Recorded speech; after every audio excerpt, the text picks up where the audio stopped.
लोग आप लोगों ने देख लिया हो तो चलो वृंदावन। तो सभी ब्रजवासी भी उसी ब्रह्म कुंड से प्रकट हो गए और आकर के वृंदावन में निवास किए। सभी ब्रजवासी कहने लगे क्यों रे कन्हैया यूं बता कि तेरे बैकुंठ में तो सब कुछ है, घूमने की बड़ी बड़ी अच्छी जगह है, परंतु वहां पर गाय किसी से जो है राम राम करना है। ऐसा बैकुंठ किस काम का? वहां भैया सब 4-4 लाख वाले आदमी, वहां 2 लाख वाले आदमी नहीं। वहां जिससे पूछो कि भैया बनाने कौन कहा रहता है तो कहते चुप, यहाँ बोलना मना।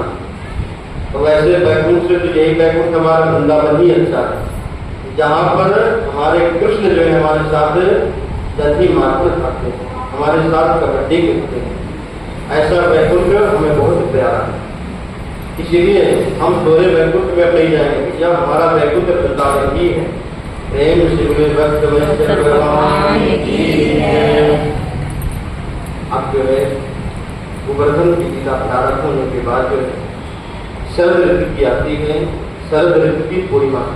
सभी गोपियां जो है भगवान कृष्ण से अपनी विरह प्रेरणा प्रकट करती। हे कृष्ण, तुम साक्षात हमारी आत्मा, क्योंकि भगवान कृष्ण कहते हैं कि जो शरद पूर्णिमा के दिन जो दिव्य महाराज का दर्शन करते हैं तो कहते हैं कि दिव्य महाराज की कथा को श्रवण करने से अगर किसी को हृदय घात होता है तो हृदय घात जिसे कहते हैं आदत है।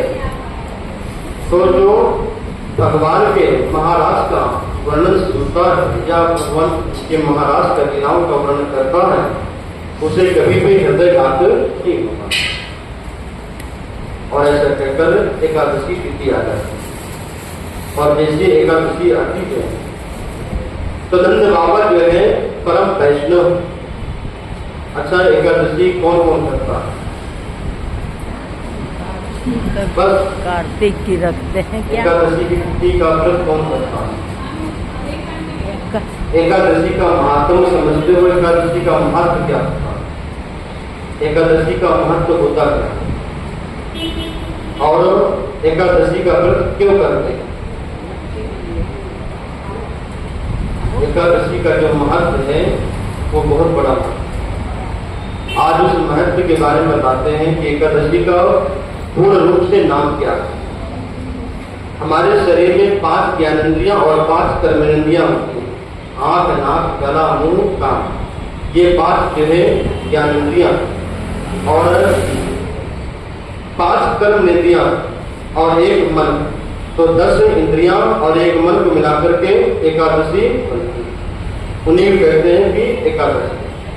तो 5 कर्मेंद्रियां और 5 ज्ञानेंद्रियां को मिलाकर के जो है, और इन सबको चलाने वाला कौन है? मन है कि नहीं? मन जब हमारा चलता है तो इस आंख से हम सामने का स्वरूप देखते हैं और मन के द्वारा ही हम किसी वस्तु को जो है महसूस करते हैं। तो इन सभी इंद्रियों को चलाने वाला कौन है? हमारा मन। उसी कहते हैं ज्ञानेंद्रिय। तो एक दिन जो है नंद बाबा एकादशी का व्रत किए और एकादशी के अगले दिन जो द्वादशी जाती है तो नंद बाबा ने विचार किया कि द्वादशी तिथि को स्नान करके जो है ब्राह्मण भोज कराना चाहिए, क्योंकि एकादशी का पूर्ण हमारा व्रत तभी श्रेष्ठ होता है जब द्वादशी को जो है ब्रह्म भोज कराते और ब्रह्म भोज के बाद अपना पाठ करते हैं, क्योंकि बिना ब्रह्म भोज के जब हमारे एकादशी का व्रत पूर्ण नहीं होता। तो नंद बाबा जो है द्वादशी के दिन देखे कि एक दिन अचानक रात्रि में 2 बजे नंद बाबा की नींद खुल जाती है। नंद बाबा ने सोचा कि सुबह के 4 बजे हैं, क्योंकि नंद बाबा का नियम था कि सुबह 4 बजे उठ करके जल्दी जाते थे और यमुना जी के स्नान करके वहां पर भगवान का नाम जप करके वापस आ। तो नंद बाबा ने देखा कि रात्रि में 2 बजे और उन्होंने समय का ज्ञान नहीं रहा कि रात्रि में 2 बजे रहे। उन्होंने सोचा कि सुबह 4 बजे रहे। नंद बाबा जो है यमुना जी में स्नान करने गए। कहते हैं कि रात्रि 12 बजे से लेकर के 3 बजे रात्रि तक निशाचरी बेला। उस बेला में न तो किसी जलाशय में जाना चाहिए और न ही जल में स्नान करना चाहिए, क्योंकि उस वक्त जो है वरुण के दूध जो है जल में पूजे होते हैं। अगर उस वक्त कोई जल में प्रवेश करता है तो वरुण के दूत उनको पकड़ करके वरुण लोक में ले जाते हैं और वरुण देवता बड़े रुष्ट होते हैं।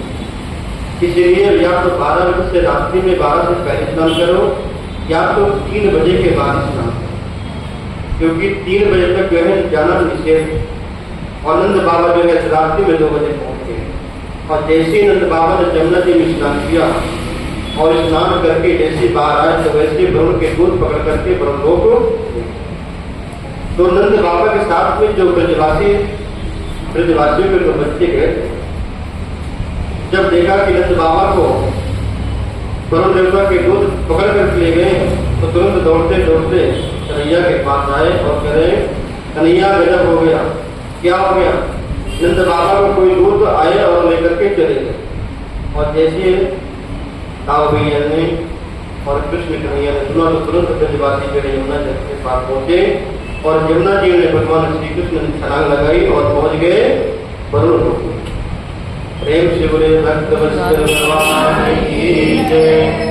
और जैसे वरुण लोक में पहुंचे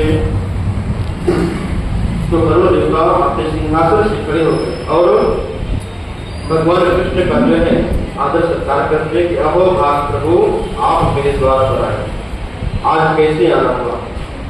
परम भाग्य है कि आज जो है आज स्वयं साक्षात परम ब्रह्म आज स्वयं वरुण लोक में आए। तो वो भगवान का जो सम्मान करते हैं उनके सिंहासन पर बैठते हैं। भगवान कहते हैं कि हे वरुणदेव आप मेरा सम्मान कर रहे हो और हमारे पिताजी को बंदी बनाकर के अपने घर में बैठा रखते हो। वरुण देव ने कहा कि हे प्रभु हमें पता नहीं था कि आपके पिताजी नंद बाबा आपके पिताजी। तो जैसे नंद बाबा को कहा तो नंद बाबा को मुक्त करते भगवान कृष्ण जो है